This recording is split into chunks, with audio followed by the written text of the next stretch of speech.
Mga kababayan, ang pambansang awit ng Pilipinas.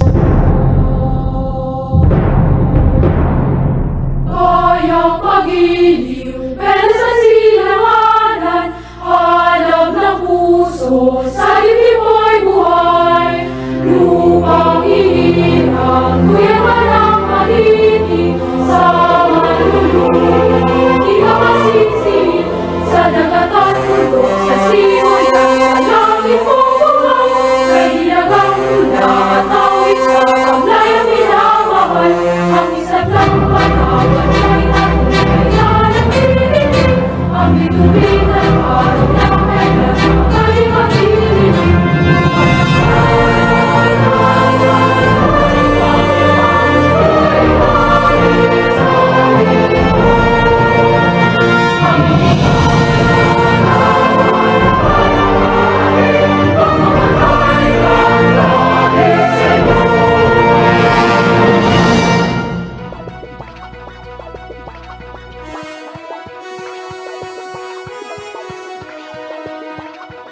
Magandang umaga po. Nagsisimula na pong sumahimpapawid ang DZAM 99.1 Pinoy FM, isang komersyal na himpilan ng radyo na pinagmamay-ari at pamamahala ng KBS Broadcasting Corporation at ng DZAM News Media Company Incorporated na may permit bilang BSD-0176-2025 REN at may visa hanggang December 31, 2028.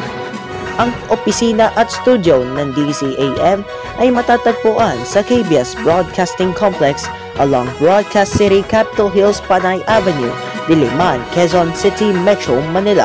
At ang aming 50 kW transmitter station ay matatagpuan sa Samulong Highways, Antipolo City, Province of Rizal.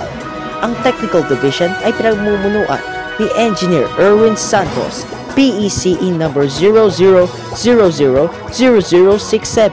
Ang DZAM studio ay nasa pamamahala ni Engineer Santos Bautista, Engineer Arden Ramos at Laura Oliveros sa tulong nila Benjamin Gila, Harold Biozon, Michael Orellana, Ray Aganon, Richard Mendoza, Henry Lopez at Robert Saavedra na paong lisensyado ng National Telecommunication Commission at ng Professional Regulation Commission.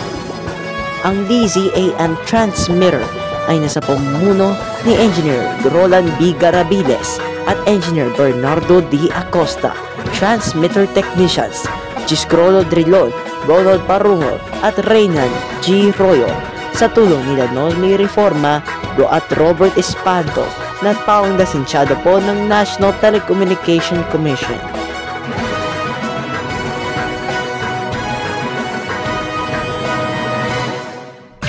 Broadcasting from our radio studios in Quezon City mula sa pinakapinagkakatiwalaang himpilan sa buong bansa, 50,000 watts. Ito ang DZAM 99.1 FM. Iwanan mo na ang lumang tunog ng AM. Dito tayo sa tunay na tunog ng FM.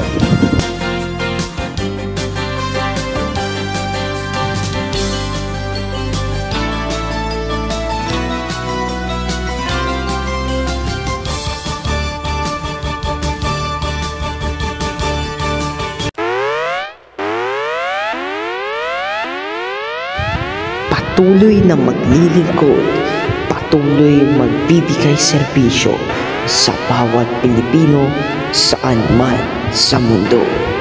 DZAM 99.1 FM.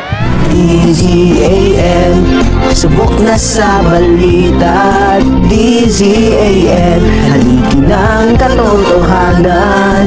DZAM, makabagong bayanihan, serbisyong tapat sa iyo. DZAM, member of TGOC. Oras sa ating kapuluan, 4:01 ng umaga.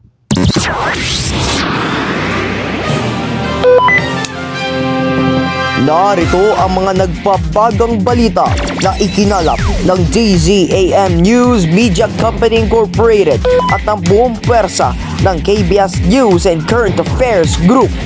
Pinoy FM Balita!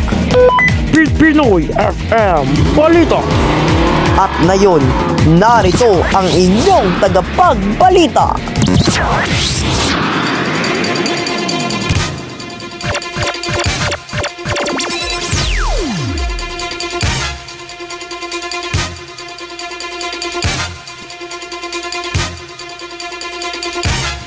Ngayon ay June 15, 2025. Magandang umaga mga kababayan. Steve Minecraft po magbibigay sa inyo ng mga nagbabagang